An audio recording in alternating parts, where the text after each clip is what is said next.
आज उसी समय एक दिन की बात, रानी पवन रेखा जो थी बैठी हुई थी, दिल में विचार कर रही थी, हे प्रभु न जाने मैंने कौन सा पाप किया जो तूने मुझे कोई संतान नहीं दी।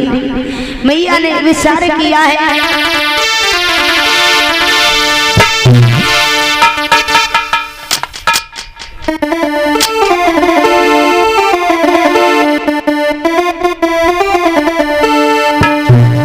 बताया भैया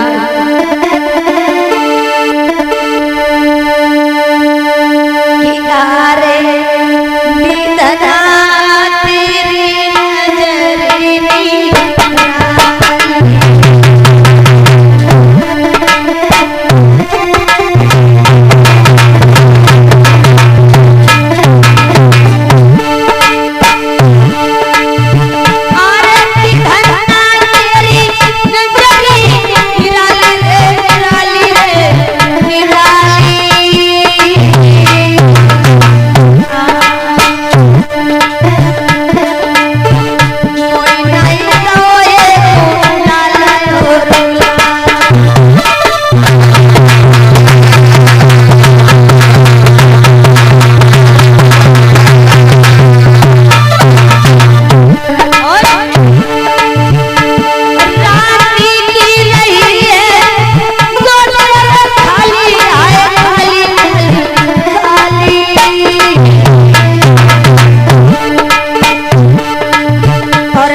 समय मेरे भैया जब रानी एक पुत्र के बिना बड़ी व्याकुल है, रो रही थी, सोच रही थी, आंगन में बैठी हुई, तब तक अपने पास में दासी को बुलाया और जवाब दिया, बहन चली जाओ दरबार में, हमारे स्वामी को बुला करके ले आओ। जैसे दासी आज दरबार में पहुंची, महाराज से जाकर के कहा, है महाराज आपको घर में आपकी रानी याद कर रही है। तो उसी समय रानी दासी की बात सुन करके तो महाराज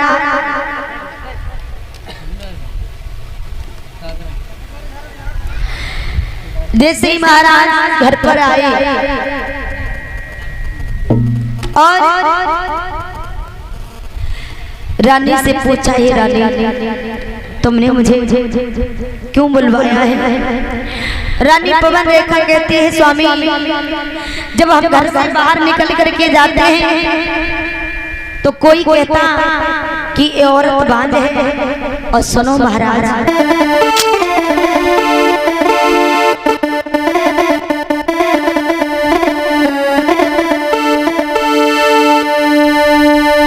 धीरे धीरे समय गुजरता जा रहा है, इतने दिन तक संतान नहीं और दुनिया सब हंसी उड़ाती है।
जवाब दिया है महाराज, कोई कहता है औरत बांझ है, कोई कहता राजा निर्वंशी है। तो महाराज समझाते हैं, रानी सुनो, पुत्र देना या ना देना ये तो सब भगवान की, सब ईश्वर की लीला होती है। जवाब देते हैं महाराज, सुनो रानी कि मैं निर्मल हूँ, तुम वाज सही है, केवल मन का हीला है। असत देना लेना हरि लेना, सब लीलाधर की रानी। पुत्र देना या ना देना या देकर के छीन लेना, ये तो सब ईश्वर की, सब भगवान की लीला होती है। उसी समय रानी कहती है महाराज सुनो,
में मेरे भैया रानी रोने लगी है महाराज। चाहे कितना भी धन दौलतों से भंडार क्यों ना भरा हो, अगर एक संतान नहीं है तो सारा धन बेकार है। महाराज समझाते हैं रानी तुम चिंता मत करो, चिंता करने से दुख नहीं दूर होता है मेरे भैया। आज जब रानी को महाराज समझाते हैं रानी चिंता मत करो, चिंता करने से दुख नहीं दूर होता है, दुख दूर होता है भगवान का भजन करने से, भगवान का चिंतन करने से, और चिंता करने से सिर्फ उम्र घटती है। महाराज रानी को समझाते हैं तो रानी जवाब देती है स्वामी मैं आपसे एक बात कहना चाहती हूँ।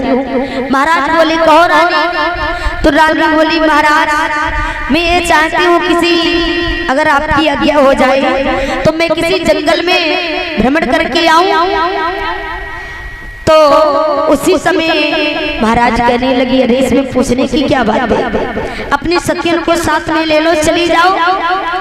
आज रथ को तैयार करवाया, पवन रेखा ने अपनी सखियों को बुलवाया है, और जिस समय पवन रेखा रथ में बैठ करके जब जंगल में आज घूमने के लिए चलती है, सोचती है जंगल में जाऊंगी तो संत महात्माओं के दर्शन होंगे, मेरा मन भी बहल जाएगा। लेकिन हुआ क्या मेरे भैया, जब जंगल में पहुंची तो आंधी आ गई। आंधी आई, आंधी आने के कारण पवन रेखा की सखियां जो थी बिछड़ जाती हैं पवन रेखा से। अब पवन रेखा आंखों को बंद करके बैठ जाती है, अपनी सखियों को पुकारने लगती है। लेकिन मेरे भैया सखियों का फैसला बहुत लंबा हो चुका था। तब तक उसी जगह पर एक द्रुमिलिक नाम का राक्षस आया, और जैसे ही उस राक्षस ने रानी पवन रेखा को देखा तो उसके हृदय में सहवास करने की इच्छा हुई। तो उसने क्या किया, तुरंत राजा उग्रसेन का भेष धारण कर लिया। उग्रसेन का भेष धारण करके पहुंच गया रानी के पास। रानी पवन रेखा के पास जाकर के कहने लगा रानी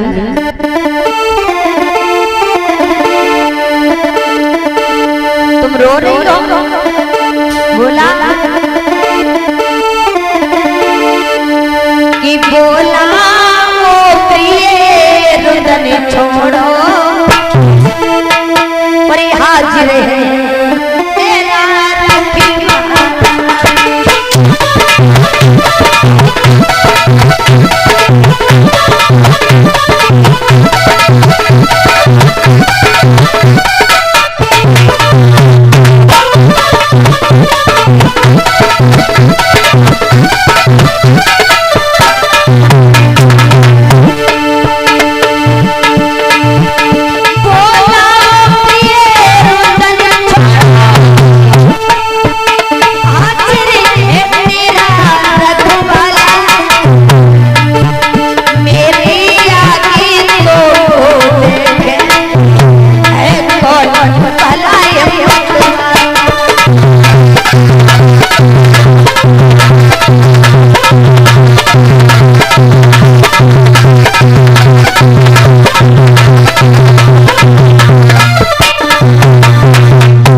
रानी तुम रो रही हो, मैंने सोचा था तुम अकेली होगी इसलिए मैं चला आया।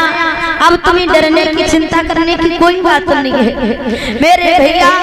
रानी पवन रेखा ने ये नहीं जान पाया कि ये राक्षस है या मेरे पति है। तो उसी समय मेरे भैया आज मैया पवन रेखा के साथ में उस राक्षस ने क्या किया,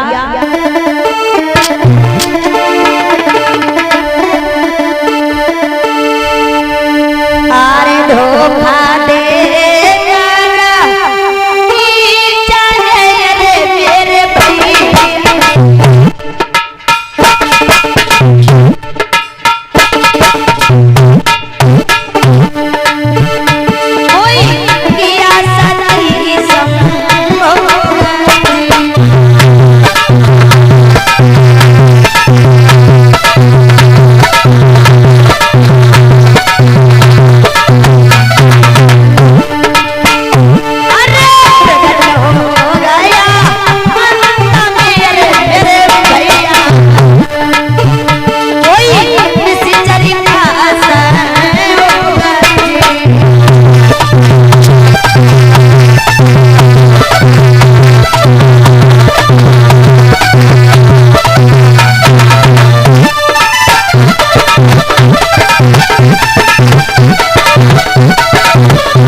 मेरे मैया के साथ में सहवास किया और उसके बाद तुरंत अपने असली भेष में आ गया मेरे भैया।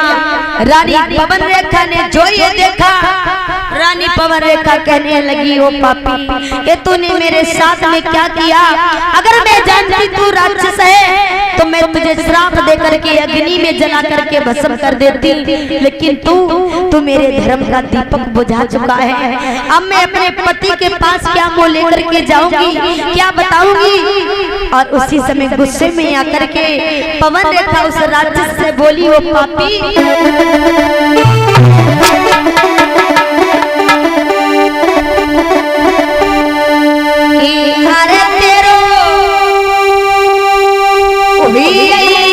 सत्यानाश और अधर्मी धर्म बिगाड़ो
जवाब दिया है। श्री सुखदेव जी समझाते हैं राजा परीक्षित। अब उसी समय जब रानी पवन रेखा ने जब इतनी वचन कहे तो कहने लगा तुम मुझे गालियां दे रही हो, लेकिन शायद तुम्हें नहीं मालूम है अब सोच हुआ करता था तुम्हारी गोदी खाली है और देखो तुम्हारे जो गर्भ से संतान पैदा होगी वो कैसी संतान होगी। जवाब दिया कैसी, तो बोला है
जवाब दिया है सुनो, मेरे तरह बलवान होगा इस दुनिया में उसे कोई हराने वाला नहीं होगा।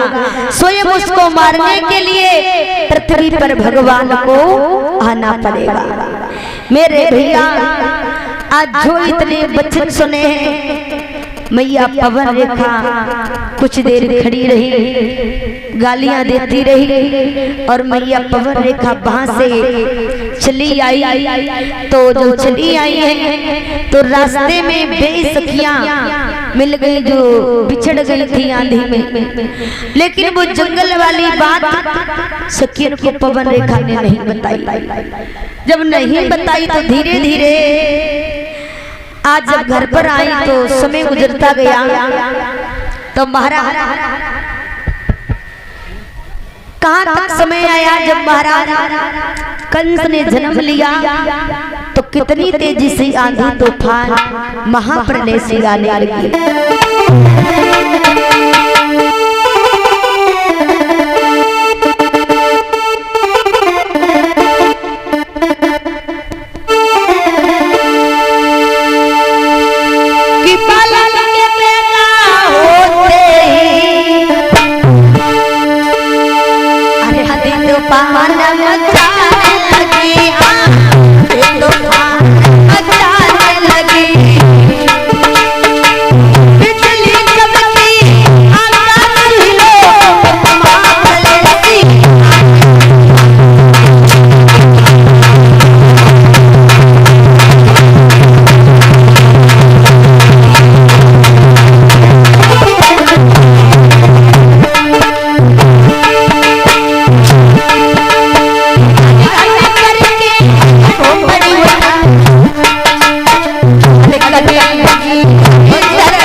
कंस ने जन्म लिया इतनी तेजी से आंधी तूफान महाप्रलय सी आने लगी। मेरे भैया जोई महाराज उग्रसेन को मालूम हुआ तो राजा उग्रसेन जो रहे बड़े खुश हुए, आंगन में बधाई बजी। जब बड़ी धूमधाम के साथ में आंगन में बधाई बजी, बहुत सारा धन लुटाया, ब्राह्मणों को धन दान किया। अब धीरे धीरे मेरे भैया जब समय गुजरता जा रहा है तो कंस कुछ सयाना हुआ।